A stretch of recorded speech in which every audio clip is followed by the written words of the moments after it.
My name is Bruce Kushnick, and I'm going to talk about the $500 billion broadband scandal. It's time to break up AT&T again. For those of you who don't know, I've been a telecom analyst for 36 years. I work with a group called the Irregulators at this point, which are former senior staff members of the FCC, the Attorney General's offices, consumer advocates, and our goal is to actually fix what's broken instead of keep talking about it. I've been doing this for a very long time, and $500 billion broadband scandal is sort of an update of the last book I wrote, but I'm going to basically make it ask people to pick one or the other. If you take the blue pill, I think you'll wake up tomorrow and not remember my name, which is probably a good thing. Take the red pill, you'll go, what the hell was he talking about? Okay. I'm going to be talking about the history of broadband in America, which most of you probably may know pieces of, but I kind of doubt most of you know the whole truth. And I'd like to announce there was a settlement last week, of Verizon New York. We had been working on this for 7 years, actually 9 years total. And what happened was Verizon New York has decided to settle in a case where they're putting in 32,000 lines of fiber optics in unserved areas, and they're supposed to fix the copper that's been broken in areas that are not going to be upgraded to fiber. And we estimated this to be about a $300 million to $500 million settlement. Things take a little time, thank you very much. However, I'm about to talk about another $500 billion we've just found, which brings the total up to a ridiculous amount of more than $1 trillion. And if you think I'm not going to give you some of the facts and some of the data points that you can check yourself, I've written a couple of books on this. We believe that AT&T, Verizon, CenturyLink, and the FCC intentionally made the local phone networks unprofitable, the state utilities, starting in around 2005. And in fact, as I will discuss, it's a lot of money. Anyway, right now we're currently in an appeal of one of the FCC decisions, something about backhaul, which I'll be glad to talk about separately, but our plan is to sue the FCC, create a model complaint that everybody in this room and everybody in America can file, which basically is going to say, which I'll go into in a little detail, and we're going to call for the taking back of the networks. We paid for them. They should be more ours than they're not. For those of you who don't know, and we're going to call for the breakup of AT&T one more time. Now, I should give you some of my credentials. I started off in 1972. I was at a dorm at MIT, and we were building these boxes that would basically let you make unlimited long-distance calls right around the world for free by taking the box, taking a Tone 2600, disconnecting the long-distance operator, and then going wherever you wanted to. Now, it turns out that the dorm that I was in was called Bexley. In the basement of Bexley, there happened to be a unique feature, which was all the phone lines in the entire institute were in the basement of Bexley. So some of the dorm rooms had 9, 12 phone lines. However, in 1972, we were warned that the FBI was coming to the dorm, and there was a banner, which I don't have a picture of, which said, "Welcome the FBI." And that's one of the FBI agents. I decided to redact his face. This is taken in 1972. They actually used pencils and paper, and they were like, "Well, how did you rack up $500,000? Never mind. I don't go into details. We were working with some guys in California that started a company called Apple. Specifically, Wozniak was a friend of one of the guys in the dorm. So basically, when I became a telecom analyst, they said, "Well, how did you start?" And I said, "Well, I was very interested in the technology, of course." So before 1980, this is Ma Bell. Ma Bell was the entire country's telecommunications infrastructure. They also own long distance. You even had to buy the phone. You rent the phone from them. And so essentially, it was one large corporation. There was 1 million customers. See, I'm not good at this thing at all. Sorry. We'll turn it back. By the way, that's my book. The Book of Broken Promises. It's free. It's a download. It's online at theirregulators.org. I don't know why I missed that thing. Glad it went back. Anyway, there we go. The Bell system was basically a collection of state utilities, which most people don't know. And so there's Verizon. There was a New York Telephone. There was Pacific Bell out in California. And so each of these separate entities were actually in charge of the entire infrastructure.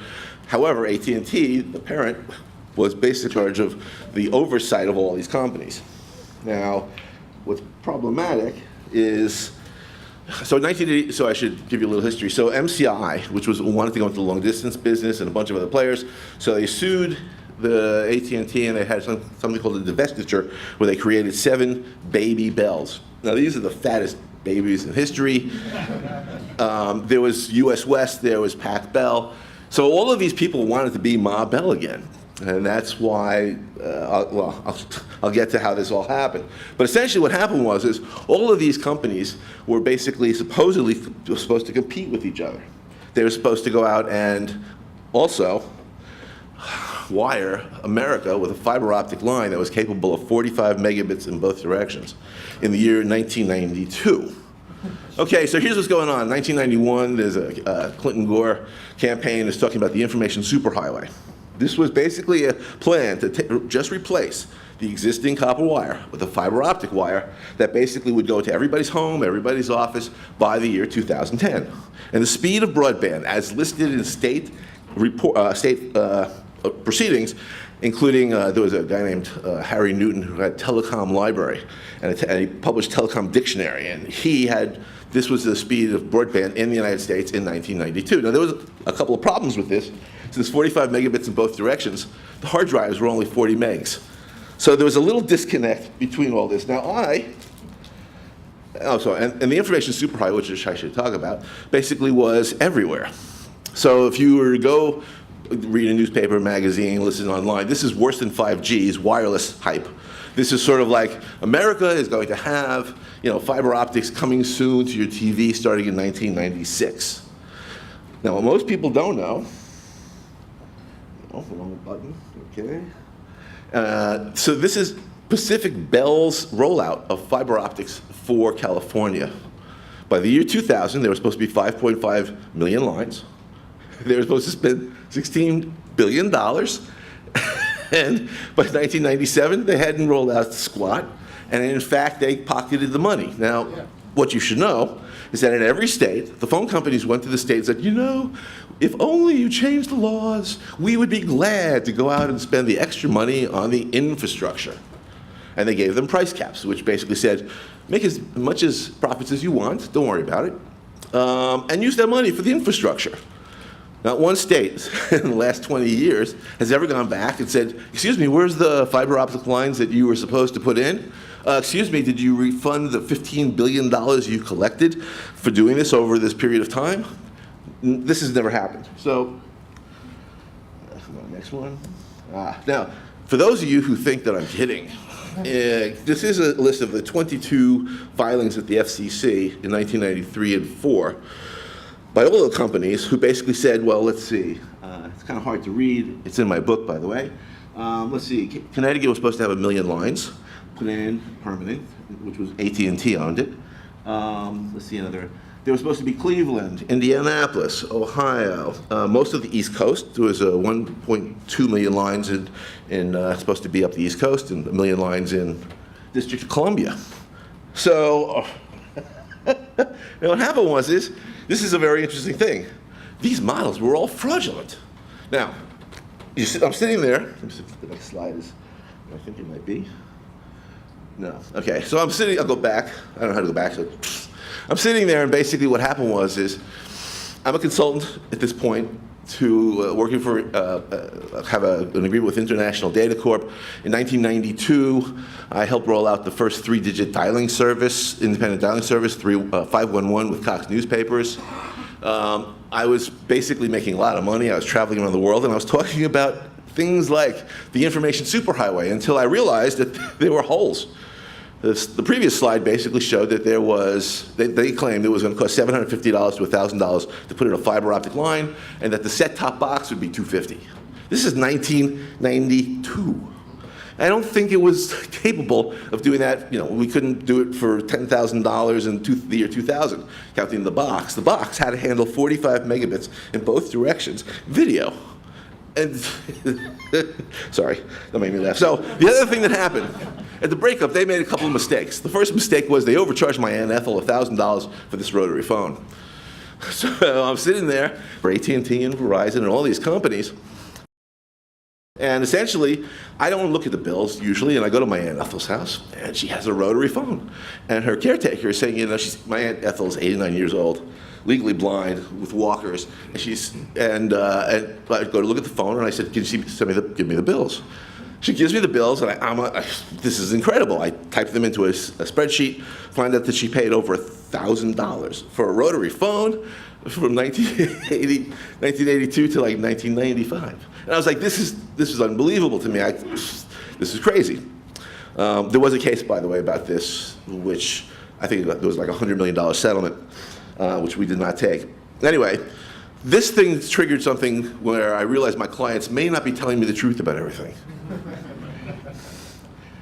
And so I decided that it was time for a call for a second divestiture, divestiture 2. The first divestiture broke up AT&T, but it didn't open up the local phone networks for competition. And I was called a phone bill fanatic by the Washington Times. I was very proud of that. And basically all of my former clients called all of the press and said, I wouldn't talk to this guy anymore. He's no longer reliable. He's gone off the deep end, which is probably true. Now, I did write a report to warn people that things were not going to happen the way they thought, called the Information Superhighway Get a Grip, where they were doing projections. Tomorrow, there will be 48 million phone lines that will be fiber optic by the year 2000. I guarantee it. And if you wait 3 more days, we'll throw in the TV set. Now, 1996, 3 things happened. So let me just backtrack for a second. So I was a consultant for International Data Corp in 1986, where I was talking about all the wondrous new interactive services. Oh, by the way, I did help roll out a caller ID. I wrote a report called Automatic Number Identification. Ooh, hot topic. In 1987, which basically was that you could actually productize the phone number that was used in the networks as something that could be a resident service. Which turned into caller ID. Thank you very much. I also asked for blocking, please. We did a survey that said 68% of the population did not want to give their phone number out, but 68% of the population wanted to see the number. They weren't quite the same people, but it didn't matter. So it's 1990. So in 1992, I realized that something's really wrong. So I create new networks. We start doing a big study on the breakup. We also started tracking all of the broadband commitments. So in 1996, 3 things happened. Just to bring it up to speed, 1996, the Telecommunications Act of 1996 happens. It says that the wires that are there have to be opened to direct competition on all levels. Internet service providing, broadband, phone service, data services, it didn't matter. 2, the phone companies decided to go out and marry each other. And we know this is an act against God when siblings marry. Yes, and nature. And the internet hits. Now, you have to understand, for us old guys, the internet was basically like a creaky old thing that you had to have somebody help you. Oh, that's a modem, okay. That's a dial-up. What do I have to do? I have to call these 15 numbers. I got to see if it works. Okay. It wasn't an easy, and the graphic interface was basically a shaky thing. You would put it up, and it says, that doesn't look anything like this at all, ever. So, now, the mergers. AT&T was basically created by SBC, which was one of the Bell companies, and it married Pac Bell, which was California. And then it married Southern New England Telephone, which is Connecticut. Then it married Ameritech, which was the 5 states, Ohio, Indiana, Wisconsin, Michigan, and Illinois. Thank you very much. And Bell South, which was the last merger. And then it took over AT&T, and I'll explain that for a second. And Verizon was formed by the merger of Bell Atlantic, which was the bottom part of the East Coast, from Virginia to New Jersey, and NYNEX, which was from New York up through Maine. And it took GTE, which was all these little places all over the country, and it also took MCI. US West, which is Montana, Washington State, was basically a thing called, turned into Quest, and then now it's CenturyLink. So what you have is 3 companies that were formed out of all these other companies. And it wasn't really a good thing because they controlled the wires and the state utilities. Now, SBC, I love this merger. SBC is the 5 states in Ohio, and SBC is now Pac Bell, Connecticut, and Texas, Oklahoma, and a bunch of states in the. I don't go through them all. And then Meritech was the Ohio, Indiana. Okay. So they decided to merge, and they're going to be in 30 cities out of their region in 30 months. Okay, they're going to compete. And this was supposed to make everybody excited because they were going to go out and have direct competition for the other bell companies. Well, it turns out that the FCC, in one of these clauses we found, basically said you can basically just say that you've done that city if you have 3 unaffiliated customers in that city. And I'm sitting there going, I can get more in a bar. It's offering free beer to sign up for his phone service for 3 customers. That's all they got in certain cities. So after they filed with the FCC claiming we fulfilled our obligations, we have 30 cities and maybe a couple hundred people, but they were supposed to have. Here it says we're supposed to have 10 million customers, and they never got maybe a squat number. So that merger basically was just a made-up thing. The Telecom Act, when it opened up the networks, also created internet service providers. Most people don't know this, but in the year 2001, there were 9,335 internet service providers, offering the majority of customers in the United States, the majority of subscribers, internet service and broadband service. It was not the big telcos offering the service. It was the small guys. In fact, in New York City, there were 331 ISPs advertising in just New York City. Instead, now we have, as you know, a couple of internet service providers and everybody else going, what do we do? Now, Mike Powell closed the networks. So the FCC is taken over by the Republicans in 2001. And Mike Powell, who's the chairman, basically says, we don't want to have any of these pesky competitors around.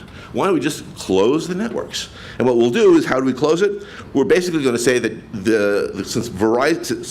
since AT&T, which was SBC at the time, said we are going to have fiber to the home in 2004. Fiber to the home, 2004. Now SBC is AT&T. Okay, just keep this in mind. SBC never rolled out fiber to the home in 2004. It rolled out UVerse. So the networks were closed based on this premise that was a lie. So the ISPs had a big run-up, and then basically 7,000 ISPs were basically gotten rid of by these caveats, which had nothing to do whatsoever with the quality of the service or market power. This was the FCC deciding that we don't need competition anymore. And it worked. They put all these ISPs out of business. So there were 7,000 ISPs that were killed off. The way they killed them off was they made the broadband network and the internet network one thing, which turned into net neutrality. So when people say, how does net neutrality formed? Net neutrality was not formed by here and there. This was, we killed off all the competitors, and we decided that the way to do this was we would make the broadband and internet service and information service Title I, and get rid of Title II. And the reason this was important was because Title II allowed the internet providers to use the networks. It was common carriage. Title I is an information service. They didn't have to rent it out. This killed off line sharing, by the way, where a company could go out and use the wires. And it basically shut down MCI and AT&T as the largest competitors because those guys couldn't rent the networks easily anymore. And they were the 2 largest competitors, so they were put out of business. They were taken over. So Humpty Dumpty was basically put back together again. So you had you have 3 companies now that control both the infrastructure of the telecommunications side, which are the state utilities. They control the wireless companies because they control the infrastructure of the state utilities. Most people don't know that wireless requires a wire. And in fact, the punchline is basically this FCC is trying to get rid of all the remaining regulations that are left. And I'll go over that in a second. Now, I was on the FCC Consumer Advisory Committee at this point in 2003. I was trying to defend the faith. I was working with one of the guys who was a phone bill auditor. We would go out and we took a bunch of class actions about phone bill overcharging, 3 of which we settled. and won, thank God. Anyway, what happened was I'm on the FCC Consumer Advisory Committee, and we're going to talk about truth in billing, and we have one of the experts who does truth in billing, and we've just collected all these bills in New York and New Jersey, and the committee says, it's a great idea, but we're not going to have you speak. I went, what do you mean you're not going to have me speak? Well, no, we're going to have these other people speak, which was the Wireless Association spoke. Gosh, that made me very happy. There was the Phone Company Association spoke, and one of the advocates spoke, except for they didn't really address the stuff that we had put on the table. So I decided to find out who all these people in the room were, and realized that the majority of the people in the room, Verizon was on the committee. They had been on the committee since it started. It had all of these other groups like the Wireless Association, but it had all these AstroTurf groups. These were fake consumer groups that were located in DC, coming out of a lobbying firm that basically had said, no, we do long distance, we do Hispanic, and we do, we do poor people, and we do, all the different ethnic groups. They decided to have different committees, and so I decided to out them, which was, we got the Washington Post to write a story, and I was not asked back on the committee. The most recent committee that happened, the same kind of story, is current, which is there's a thing called BDAC, which is the broadband, whatever it is. And it's a bunch of things that are trying to get rid of the rights of the states to be able to deal with their own infrastructure and get rid of the cities and basically make the FCC control everything. And one of the guys, mayor from San Jose, said, you guys are just giving away the store here. And he left the committee. So this is not, this is 2003. This is a little later. So I don't want to think that I'm just picking on the phone companies. The cable companies also did some things that you should know about. They said also, we are going to give broadband to America if you just let us raise our rates and add up to $5 a month so that we can go out and build this new infrastructure. And basically they said, okay, that sounds great, but it expires in 2001. Well, it turns out this social contract never got taken off, the extra $5. It's still built into the rates. And they just kept adding more money to the same things without ever looking at how much profits the companies were making anymore. I will also have to note that basically in the agreement, Comcast will also provide a modem and modern modem service to all such schools within a year. That didn't happen either. So the FCC really doesn't do a lot of oversight. And also, by the way, Time Warner, I did some analysis of their revenues and expenses. The broadband service has a 97% profit margin because, as I'll explain what happened with local phone service, they decided to dump all the expenses into the basic rate of the utility, or in this case, the cable service, and then all the other services get a free ride. Now, I have to come back once before I leave the mergers. AT&T was always one of my favorite mergers. This one was Bell South. AT&T in 2006, when they filed this, they said, in 2007, we will have 100% coverage of broadband in the United States in our 22 states. Here's the language. And then we find out it's a slow broadband. The FCC's broadband speed, believe it or not, was 200K in one direction in this year.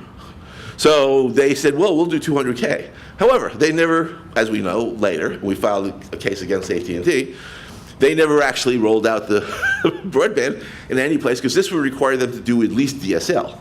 And they didn't want to go out and do a DSL, so they basically just let all these unserved areas become unserved. Gee, I wonder how that happened. Okay, so part two of the broadband scandal, which a lot of people don't know, is that Verizon and AT&T, after they close the networks, after they get rid of all the competitors, say, we're going to roll out broadband, really, we're rolling out fiber optic broadband. And Verizon actually did roll out Fios, which was a fiber optic broadband service, except for the fact that it is Title II, it is common carriage, and it is paid for by local phone customers and dumped into the local rates. Now you could say, what? So the Fios fiber optic wire basically was, and I read, this is from New York State, it's basically part of the state utility, and that it's just an upgrade of the existing wires, and therefore, and it's Title II, which is very important because Verizon keeps telling the FCC that the broadband stuff and the internet stuff are Title I, and that Title II harms their investment. This is the investment. This is how they. And I'll get to that in a second. Now, the Public Service Commission in New York says, quote, we're going to give rate increases for the massive deployment of fiber optics. This is 2009. They gave 3 rate increases. They raised rates 84% in New York, with basically because they needed the money. I mean, they're going to build out this massive deployment of fiber optics. 2010, Verizon stops rolling out fiber optics. Now, what's going on, and this is the larger of the scandals, which we only kept finding more and more crap about in the last year. So Verizon is the state utility. The state utility basically is, as I just pointed out, has the fiber optic wires as part of the state utility, even though everybody thinks it's just the copper wires. It isn't. It's paid for by the phone customers. There's the proof of that. And in New York, basically, we made them understand that they were paying for the fiber optic wires, and that basically this was kind of crazy because, and being Title II. But nobody really cared about the part that's called the cross-subsidies part, which is what we found. So what's going on is Verizon was able to take the expenses and dump them into the state utility, making the local wires look unprofitable, while at the same time making all the other services that they have be very profitable. And they did this. Oh, by the way, and I just want to make sure that you know that Verizon is charging local phone customers for the wires to the cell sites. In fact, we have Fran Shamo saying, the fact of the matter is wireline capital, and I don't want to get the numbers but they're pretty substantial, is being spent on the wireline side of the house to support the wireless growth. So the IP backbone, the data transmission, the wires to the cell, this is all in the wireline books. Now what this means is that basically, Grandma, the people who didn't get fiber optic services upstate New York or anywhere else, basically were charged for the wires to the cell sites. We don't think this is legal, by the way. Okay, and everybody is going wireless. We do know this, okay? But the thing that's bothering when people talk about the wireless, first, 5G is just, another hype like the information superhighway. 5G is essentially, I have to say, it goes a block or 2 at this point. It basically, and it requires a fiber optic wire. So nobody in the rural areas is going to be wiring for 5G. Also, the bottom line is that almost all the regular cell service goes out back to the fiber optic wire. And the companies know this. So the wireless service doesn't pay for the construction, and it's not paying for the access fees. It's basically 55% profits. While local service loses money, dramatically loses money. Now, the FCC, by the way, and the states are all playing with the numbers.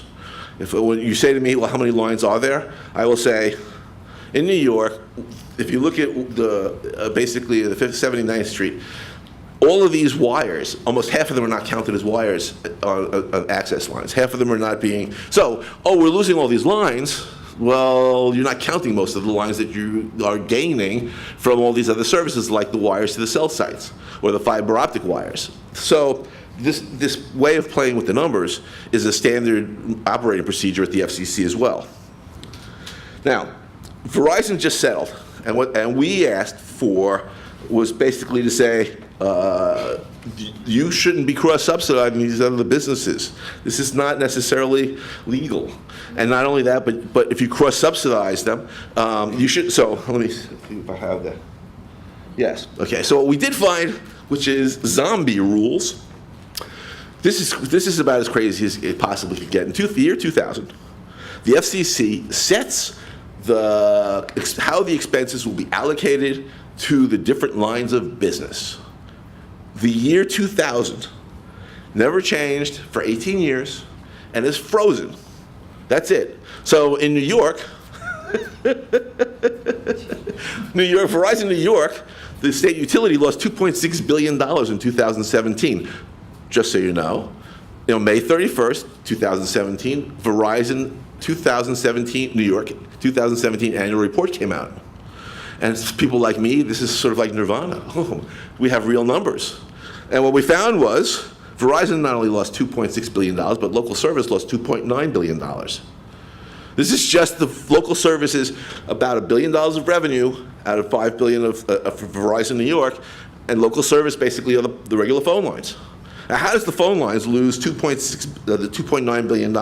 Well, the way they did it was local service had $1.8 billion of corporate operations expense dumped into the state utility.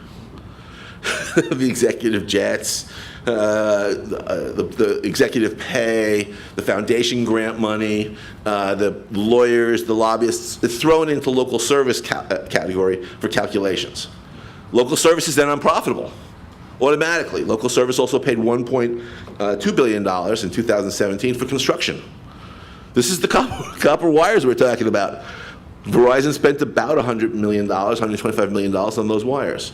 So what we found was all of these things. Now, how did they get $1.8 billion? How did they get $1.2 billion?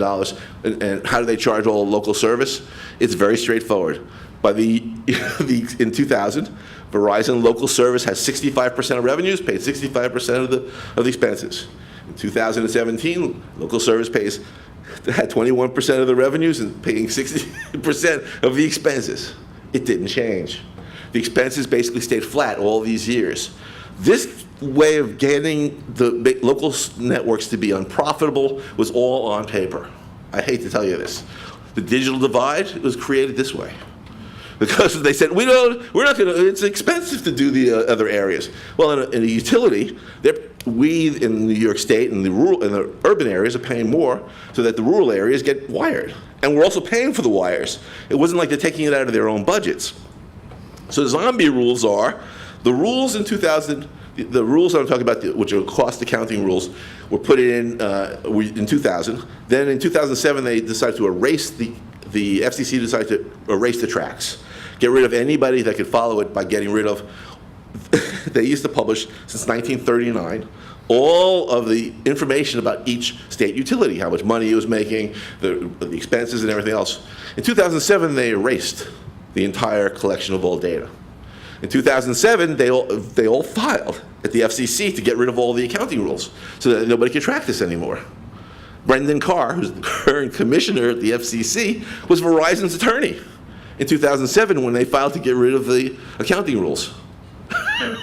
Sorry, that one cracks me up. So essentially what you have, and then in 2017, the first thing the FCC decided to do was to do weed whacking and get rid of the accounting rules. And I always wondered why. Well, because it turns out that in order to get rid of all of the rules, there are things that are still left hanging that basically hold them hostage, of course, for the public, and they're getting erased those. New York State is the only state we know of that actually publishes all of the financials. So here's what we're suggesting. We just got back, we're going after the companies because there's nothing left to do. We want them to basically we're going after all the money. We believe there's enough money to get America wired with fiber. We believe that it's been basically allowed to be the construction budgets diverted into these other buckets. We believe that the state utilities have basically been used as a cash machine, and we believe that everybody's rates here are up 30 to 50% more than they should be. Let me give you the basic example. Local service is now $57 about that Verizon collects per month on just the wired copper service. It should cost $4. So, or 10, 12. The wireless services that we use are based on the fact that they all go back to the wires, and the wires are controlled by these companies. The wires that go to the cell sites have a 50, 65% profit margin. Why? Because they get away with it. So what we're doing is we're saying we're done. It's time to go after them. And we've been calling for the audits and of the subsidiaries, getting rid of them. But our goal now is the FCC's out to screw us, literally and figuratively. So if you look at what the FCC has done, what it does is think of us as just like a large hog on a spit, and they're just cutting all this stuff away. They're basically, all of our rights are being taken away slowly because of the fact that they could allow the companies to control the wire, to control the services over the wire, including, that's why net neutrality was important, to control the privacy. When you sign up for a service, they get to now, if it's not basically a regular phone service, they get to take the data that you have and say, oh, we're going to use it. This is not common carriage. Common carriage is keep your fucking hands off my data. We have the right, you're just supposed to be a pipe. You're not supposed to go out and say, oh, would you like to buy this spangle or, and anything else. This is not your job. Your job is to give us the best broadband at the cheapest price and make sure that it's fast. Now, because of the fact that they just left most of America hanging, what happened was by 2010 they just said, we're done, we're not going to bother with any more upgrades of anything.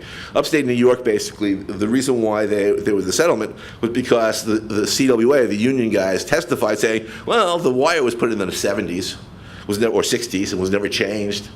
So you have people with 40, 50-year-old wires that basically are rotting, and they didn't do anything for 40 or 50 years. The budgets were never there.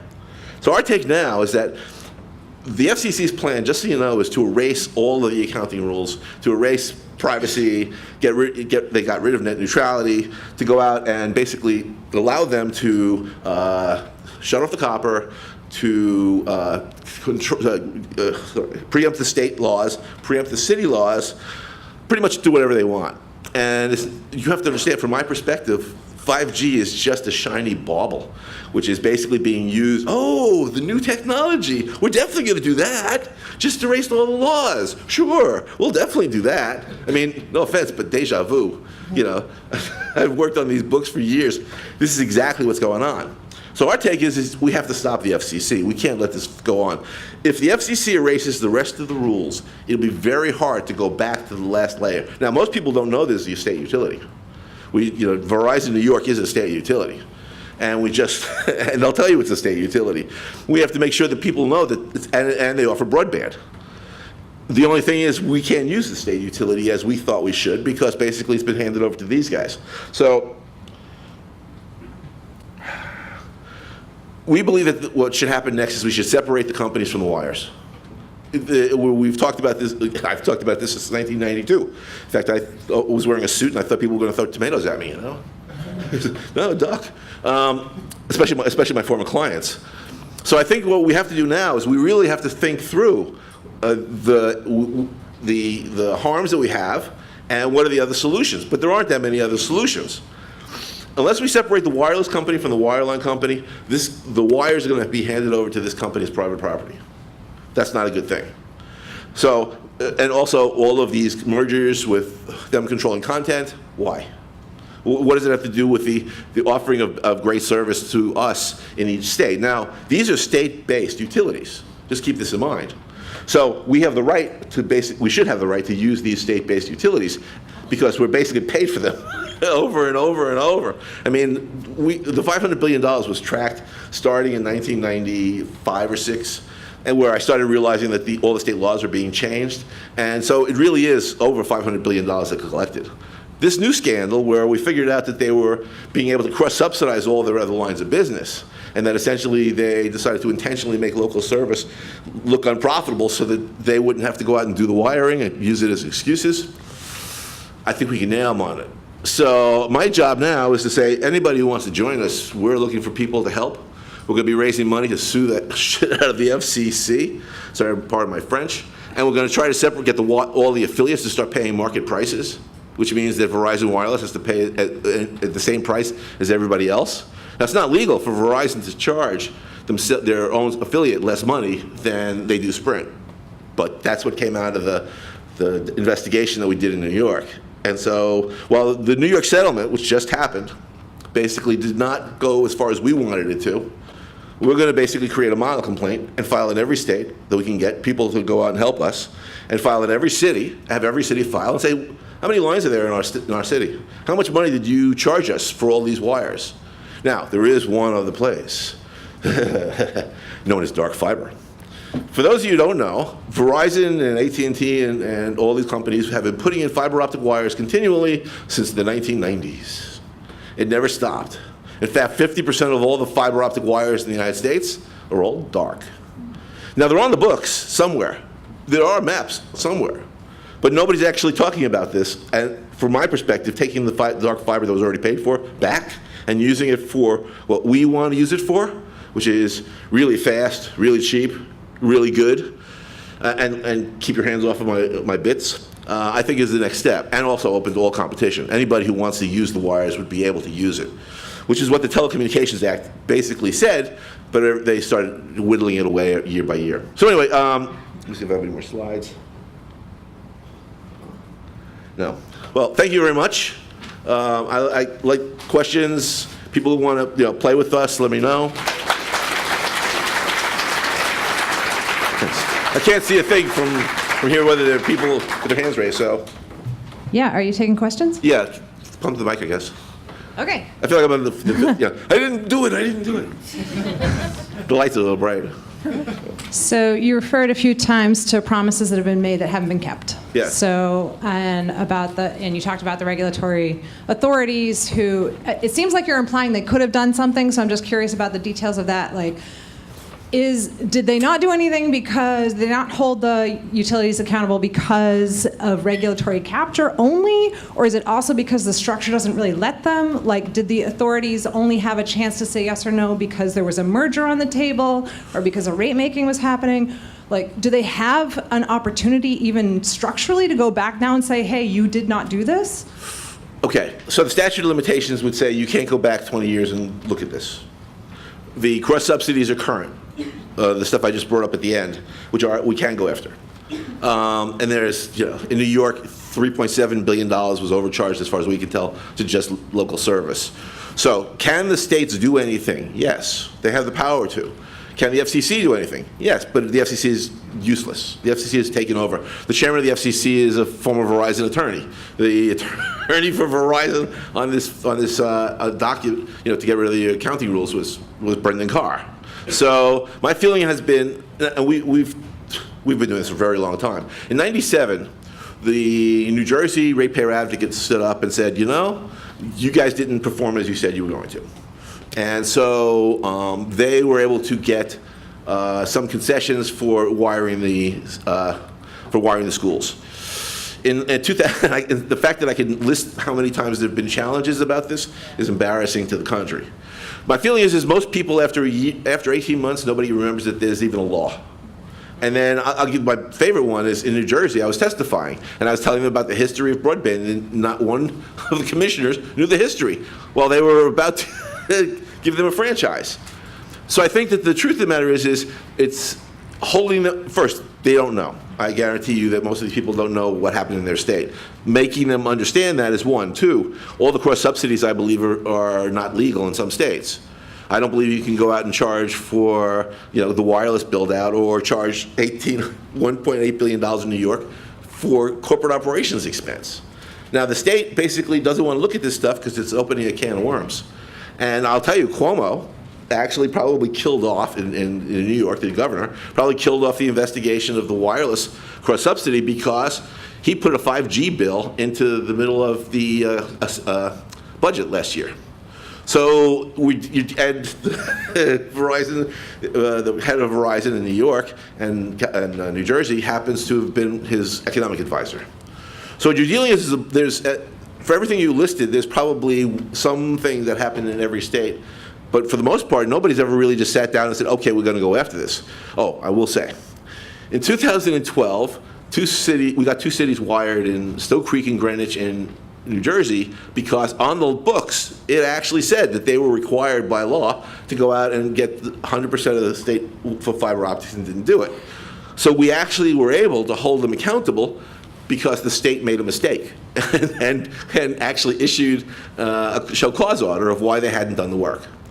This, of course, was rectified by Governor Christie coming in, putting in one of his staffers to the state commission, and creating a stipulation agreement that says, it's over, you're not going to ever do this again, and now wireless is a substitute for basic fiber. So can we make a change? In New York, this one current settlement is a start, but we're going to be taking these to court, especially the FCC, because we believe that the FCC's data is corrupted and so badly that we might be able to hold them accountable in every state.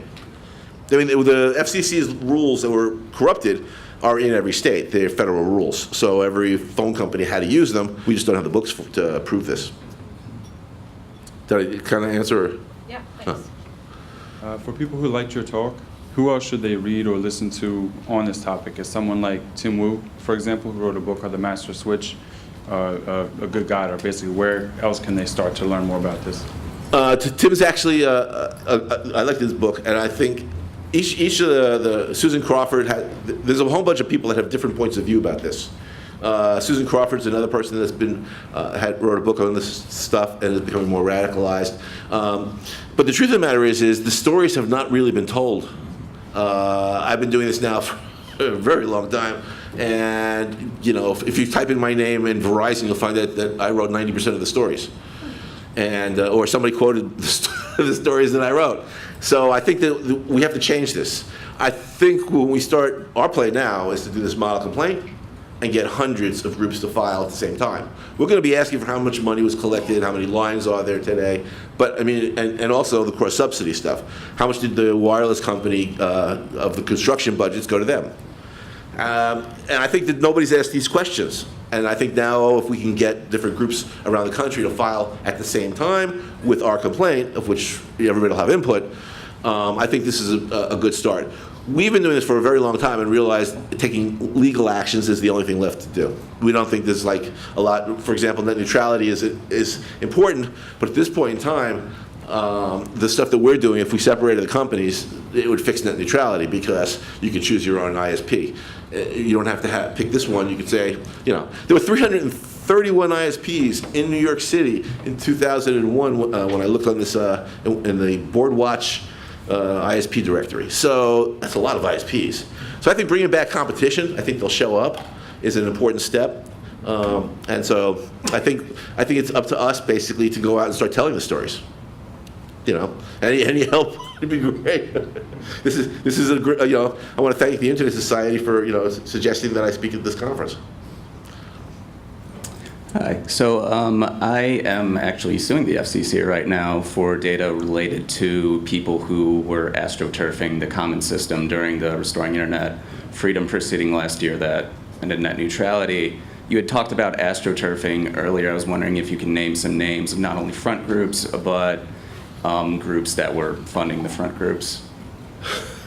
Well, my favorite group is ALEC, the American Legislative Exchange Council, which basically creates model legislation from the phone companies and puts it into, that gives it to politicians who then go out and do it. So I divided up the world in a couple of different ways. There's politicians who are just paid off. Like in California, there's a bunch of people that got $500,000 or $1 million from AT&T. It's usually done as foundation grant money, which most people don't know. I can make. There's a list of about 50. So let's start off with MMTC, I think it is, in DC, that multi-cult. Well, can't remember the name of that one. I'd have to. There's too many. I'm getting confused. Sorry. We had a slide. I should have.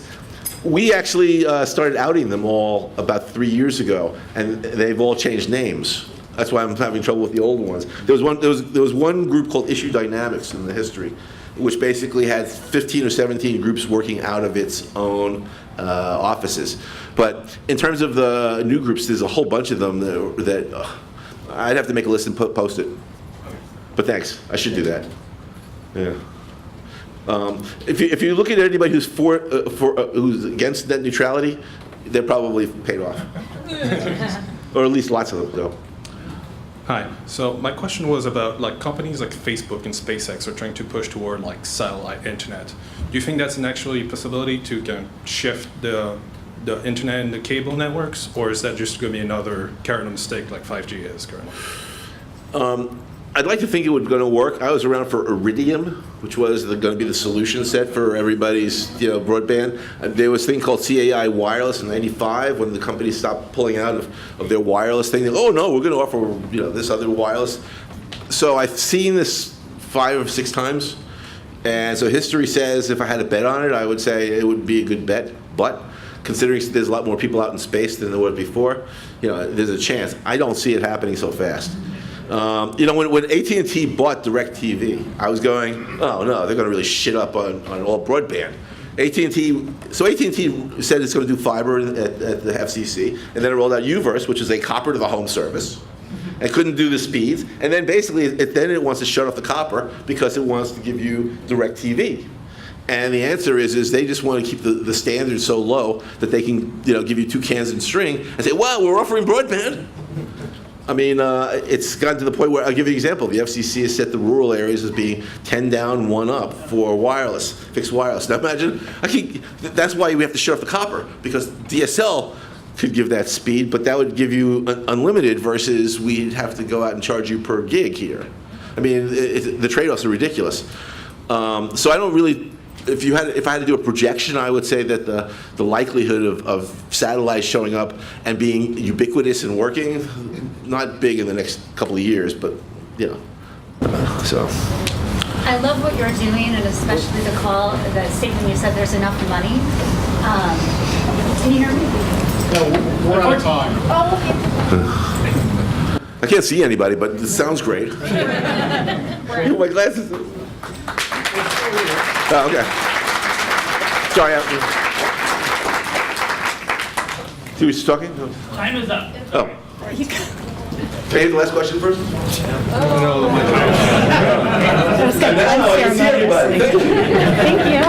Thank you.